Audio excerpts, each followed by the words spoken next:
This is All India Radio. In the program Spotlight, now we bring you a discussion on second G20 Environment and Climate Sustainability Working Group meeting, deliberations on pressing environmental issues and solutions.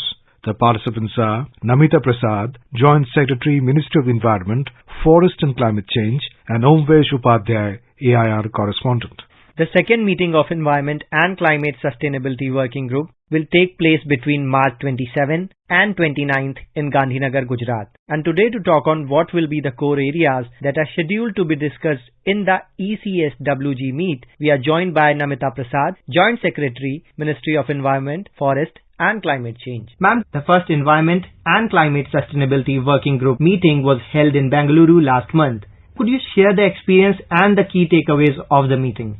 Thank you so much for inviting me. I would like to state that the first Environment and Climate Sustainability Working Group meeting held in Bengaluru had all the G20 countries, 10 invitee countries and 7 international organizations in attendance. The 3-day event began with a side event on biodiversity and land degradation, followed by technical sessions on 3 priority areas and concluded with a communique session on building blocks. The event was divided into a number of sessions, focused on 3 priorities of India's presidency, namely arresting land degradation, accelerating ecosystem restoration and enriching biodiversity. That is the first one. The second one is promoting a sustainable and climate resilient blue economy. And finally, encouraging resource efficiency and the circular economy. It is noteworthy to mention that the community involvement and participation in line with India's Lifestyle for Environment or LIFE principles evoked strong response across all the sessions and was established as an emerging concept of significance.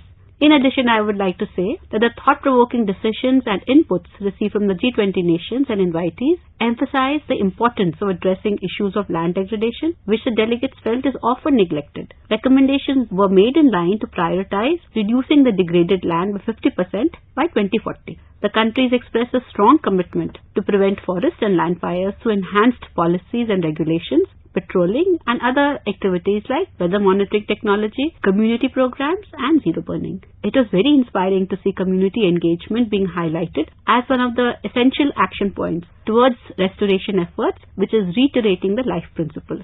Also, India's G20 presidency approach garnered the support of countries in attendance, particularly towards promoting sustainable production and consumption. The G20 countries also shared the best practices and it was collectively agreed upon to work towards creating a bold, visionary roadmap to comprehensively combat the interconnected climate change and environmental challenges, a roadmap that sets a clear path for achieving sustainable development. All in all, I am of the opinion that under India's presidency, the Environment and Climate Sustainability Working Group meeting has commenced on a very positive note by drawing attention to universally relevant thematic priorities and initiating discussion on possible solutions to counter the challenges posing us as nations today. Ma'am, as you mentioned, the 3-day meeting encompassed detailed discussions on environment and climate action to pursue sustainable growth. How do you see the Indian presidency steering the deliberations with an outcome-driven approach?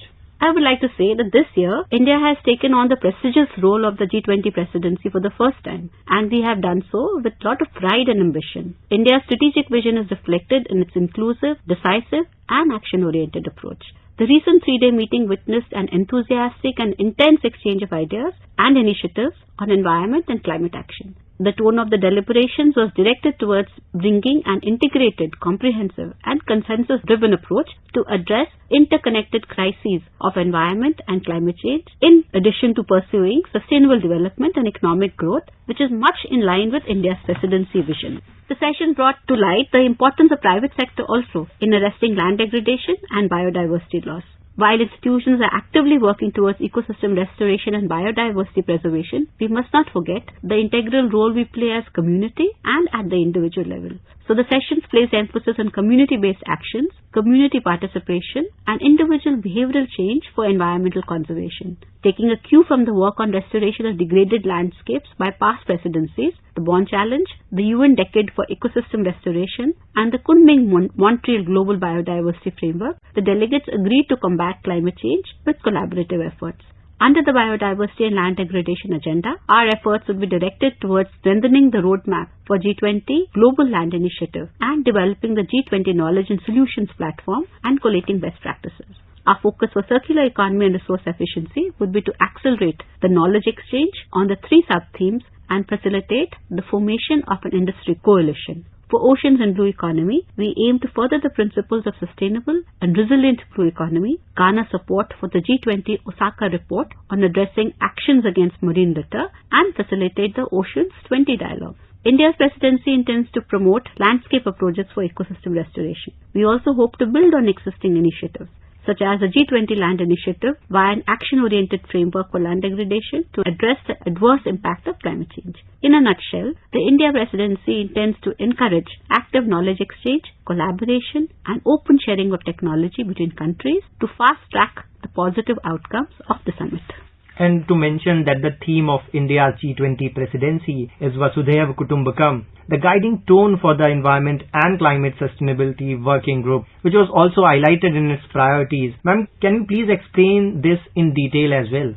As you have stated, the theme of India's G20 presidency, that is Vasudhaiva Kutumbakam, is a Sanskrit phrase in the Maha Upanishad, and it is defined as the world is one family. Essentially, the concept affirms the value of every life, human, animal, plant, and microorganism, and their interconnectedness and interdependence on our planet and the wider universe. This concept is reflected in one Earth, one family, one future. On the Man Ki Baat episode on the G20 theme for the India presidency, our Honorable Prime Minister had highlighted that the G20 partnership comprises 2/3 of the world's population, 3/4 of the world's trade, and 85% of the world's GDP. And therefore, it brings together various demographics, cultures, and values, much like the rich culture and heritage of our country. Being cognizant of the fact that the issues of environment and climate change traverse across industry and social sectors, India offers the world Lifestyle for Environment concept. The Lifestyle for Environment is a behavior-based concept that draws from a nation's ancient, rich, and sustainable traditions to nudge consumers and in turn markets to adopt environmentally conscious practices. To protect the environment and natural biodiversity further, India's G20 presidency will work to promote the 3 priorities for universal oneness, which ties closely with our theme, Vasudhaiva Kutumbakam, or One Earth, One Family, One Future.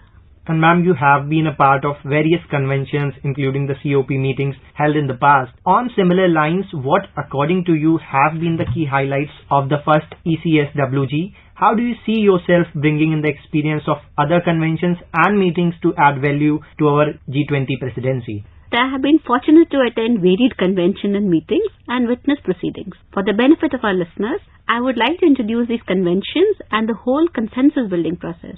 Take for example COP, comprising of representatives from member states and accredited observers. COP, or Conference of Parties, is the main decision-making body of the United Nations Framework Convention on Climate Change, which assesses the effect of measures introduced to limit climate change against the overall goal of the convention. A key task for the COP is to review the national communications and emissions inventory submitted by the parties. One of the many procedures I have been privy to negotiate and come to consensus on actions to be taken in the future. I endeavour to bring my learnings from the COP meetings to the proceedings of the G20 summit to build consensus. The approach of India's presidency is also to integrate climate change across working groups, since climate change is a cross-cutting theme. The ECSWG will work along with the Disaster Resilient Working Group, the Development Working Group, and the Energy Transition Working Group to synergistically address this issue. I aim to use my knowledge and to aid member countries in arriving at the best practices for ecological preservation and sustainable development across the thematic areas of arresting land degradation, biodiversity, blue economy, and circular economy. So ma'am, how do you see the first ECSWG meeting in Bangalore taking forward India's vision for its G20 presidency as ambitious, inclusive, decisive and action-oriented?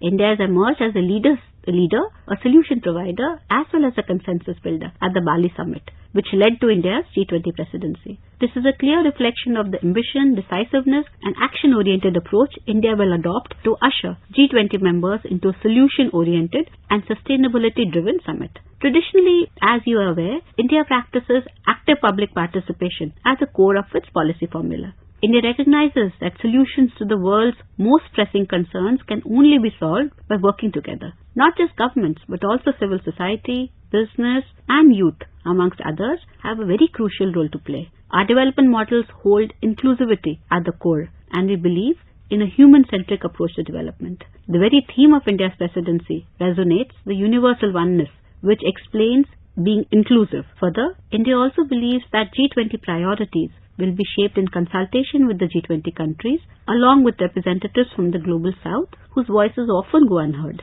In one of his speeches, the Honorable Prime Minister mentioned, "It is time to get inspired by our spiritual traditions, which advocate oneness and work together to solve global challenges." And that in itself is what I witnessed during the first ECSWG meeting in Bangalore.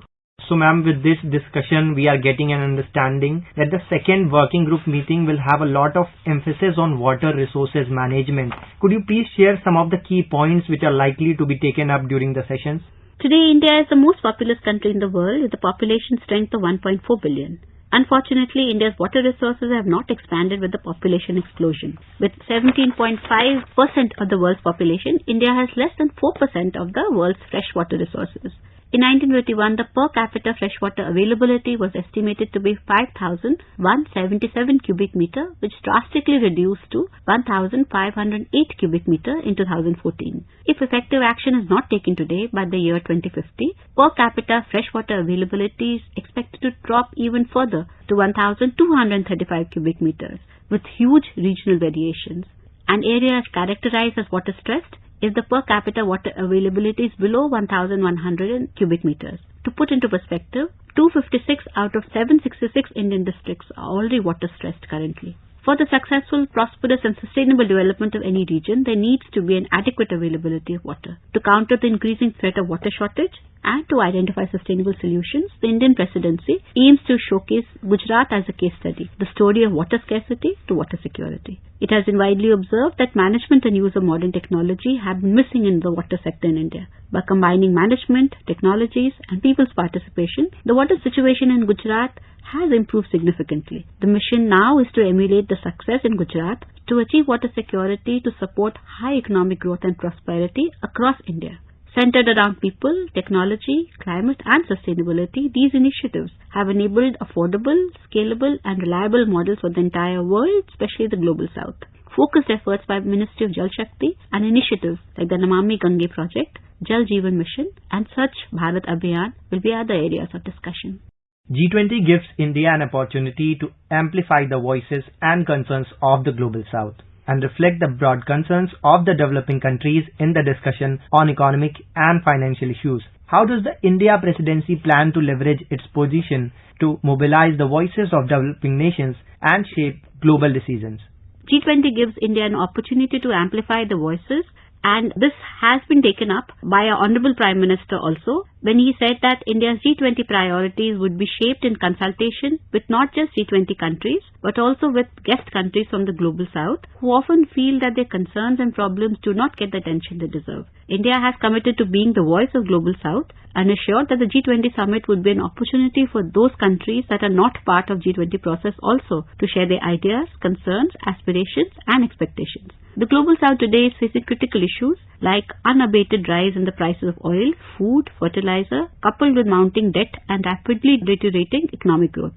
India's endeavour is to provide a common platform to deliberate on the concerns, interests and priorities that affect the developing countries. The G20 India Presidency provides a platform to exchange ideas and solutions and most importantly, to have a consensus-driven approach and a common purpose to address issues which affect these countries. To take the initiative forward, a virtual summit called the Voice of the Global South for Human-Centric Development was organized in January this year. The summit brought together 125 countries of the Global South and gave them the opportunity to share their perspectives and priorities on a common platform across a whole range of issues. This initiative was inspired by Honorable Prime Minister's vision of Sabka Saath, Sabka Vikas, Sabka Vishwas, Sabka Prayas. That means the support of everyone, development for everyone, trust of everyone with everyone's effort. Several developing countries like Bangladesh, Egypt, Mauritius, Nigeria, Oman and the UAE have also been invited as guest countries by India to the G20 summit to be held in September 2023. Indeed, it was an insightful conversation. Thank you so much for joining us today on All India Radio. You were listening to a discussion on second G20 Environment and Climate Sustainability Working Group meeting, deliberations on pressing environmental issues and solutions. The participants were Namita Prasad, Joint Secretary, Ministry of Environment, Forest and Climate Change, and Omvesh Upadhyay, AIR correspondent. This program was produced and presented by the News Services Division of All India Radio. You can listen to it on our mobile app, News on AIR. This program is also available on our YouTube channel, News on AIR Official.